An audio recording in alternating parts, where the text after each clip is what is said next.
have something cool to share with you about focusing on joy and focusing on good and watching the universe interact with you. This is going to sound almost supernatural, but I believe the universe is interactive and that we can conjure, we actually co create with the universe. Our reality is based on our thinking and our thoughts. Not so much, it's not so fixed. There aren't so many solid particles. In fact, there is no solid matter anywhere in the universe. But I want to start with a story that happened during my divorce. I was going through deep sadness. Really, I was just burning with sadness inside when I was going through a divorce. And I had to break up my little family. And I had a stepson, Kevin. His dad went away on the KISS tour to Europe. And we were divorcing, and my kids were going to go to different high schools. So my house, where I raised the kids since they were 4 and 5 years old with my husband, I did not want to see my stepson. I didn't want to lose him. I loved him since the age of 4. He was my son. And my other son, my biological son, Jack, the love of my life, he was my firstborn. And I'm so glad I had a child, by the way. I'm so glad I don't have the regret of not having children because they teach you so much about joy and life and innocence and exuberant happiness. I mean, unbridled joy. Okay. I've never seen, mm, there's something about children. And I didn't even know that until I have some new ones in my life, Larry's little grandkids. But anyway, to make a long story short, my little boy, let me start over. Okay. I better start over.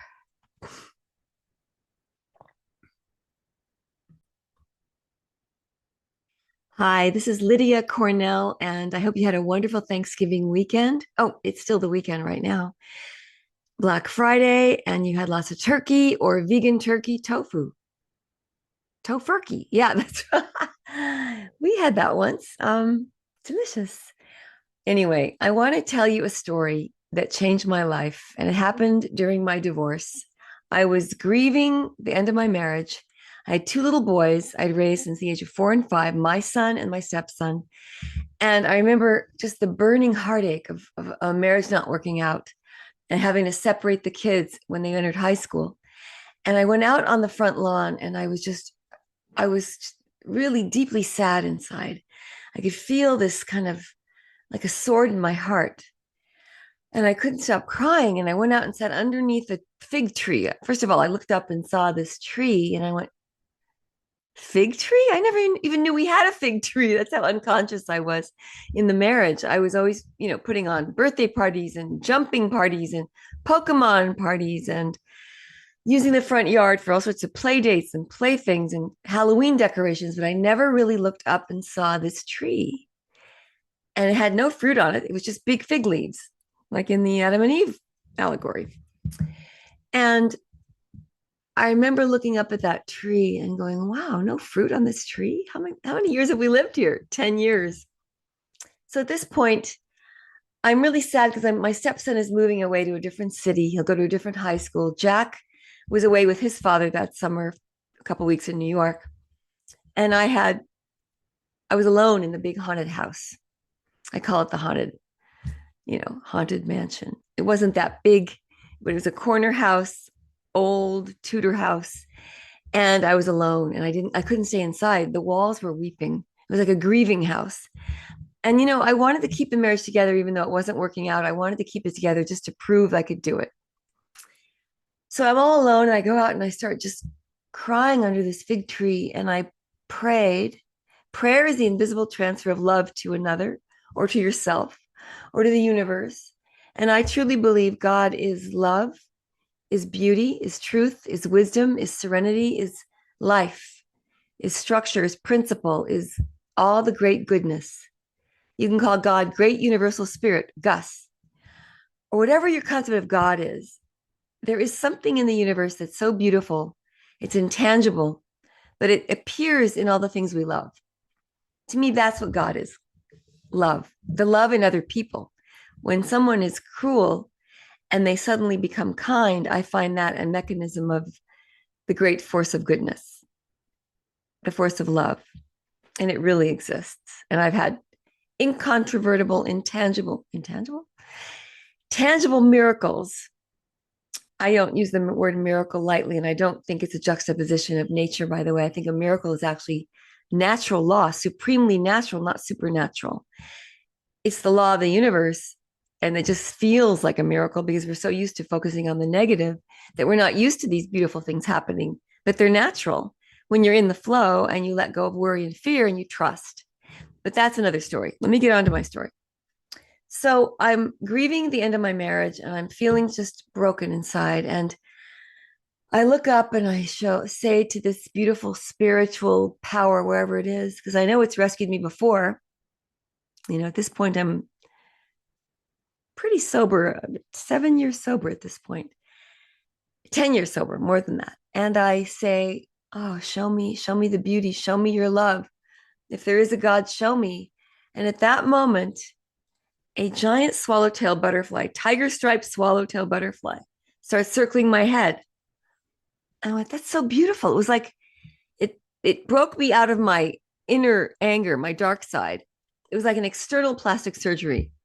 The butterfly represents plastic surgery in a weird way. It's like, it comes out of this cocoon, this caterpillar, and it morphs out of this ugly, hallway where it's squeezed and it blossoms into the most beautiful creature. And I was like startled out of my depression.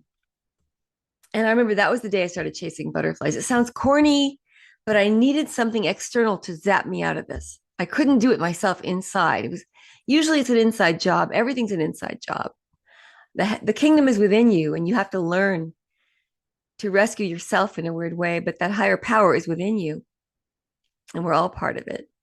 But this thing came from the outside, and another one came over and started circling my head. And I remember Wayne Dyer had said once he was able to stop time playing tennis.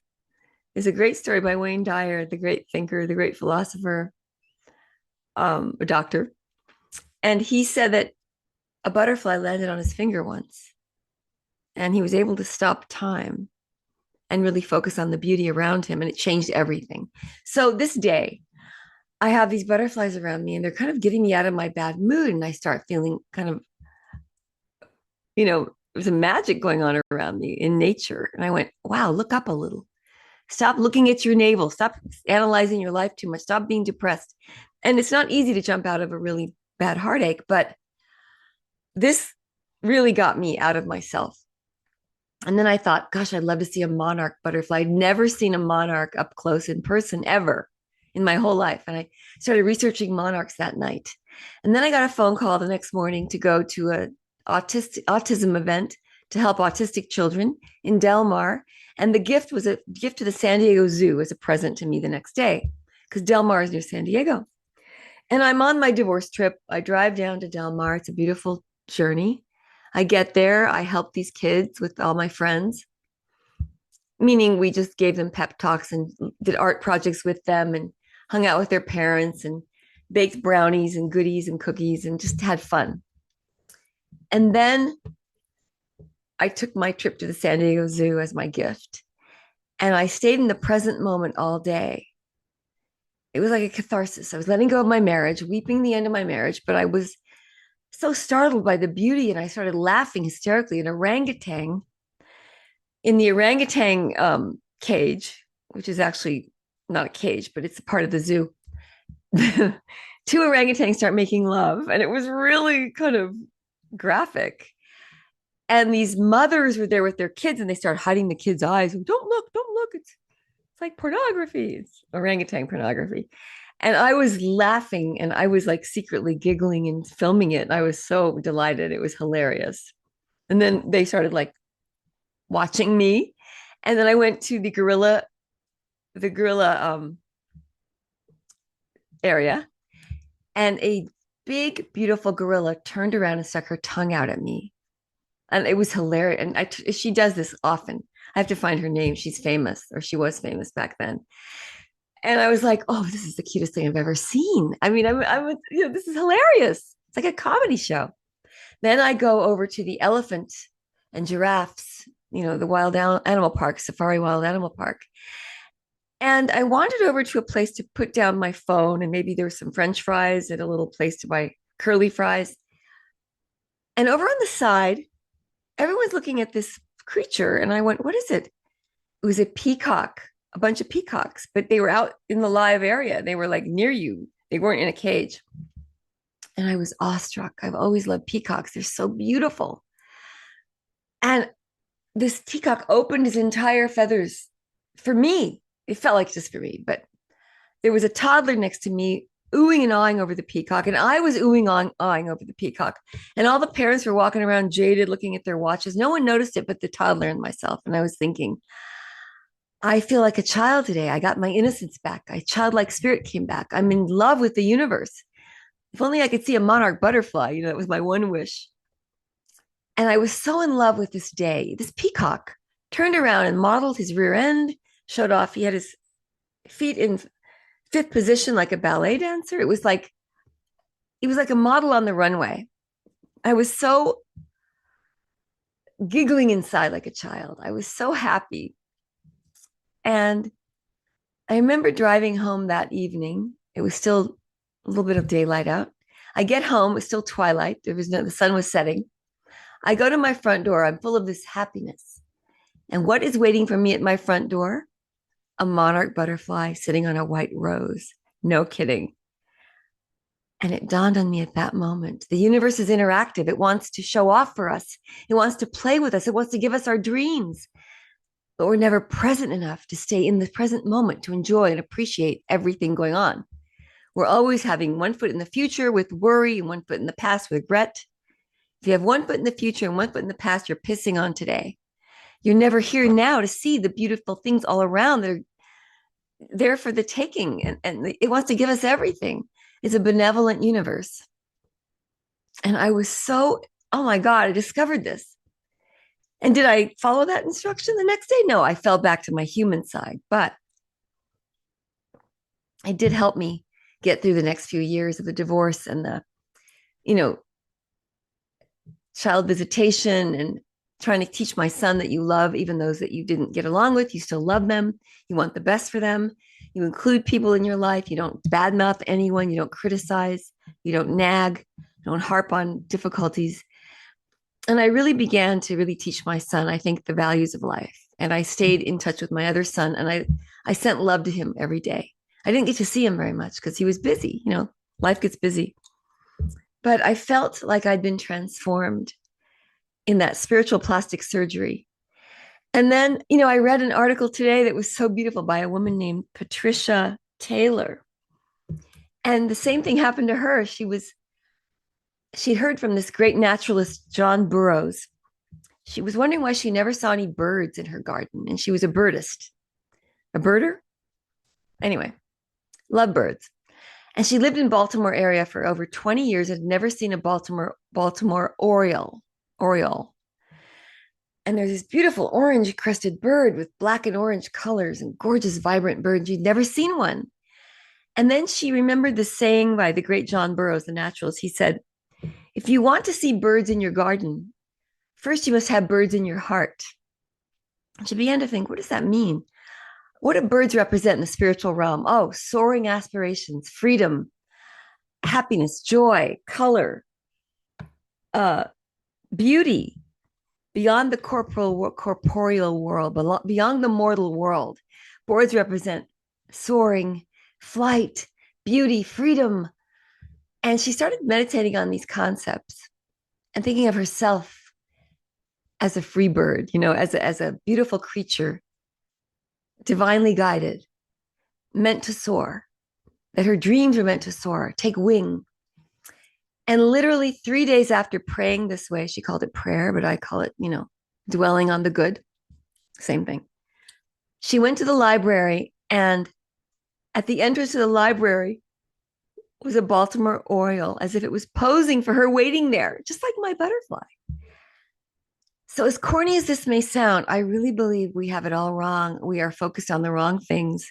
And if you want to have a great day and you want your life to work out and you want job opportunities to come, all those doors are opening for you all around, but you can't see them unless you're in the present moment, appreciating what's going on right now, making the best of this moment and helping someone else. Unselfish love receives directly the divine power. So I hope you got something out of this, and I love you very much. That's a God shot. Okay. Have a great holiday, and I'll see you next week.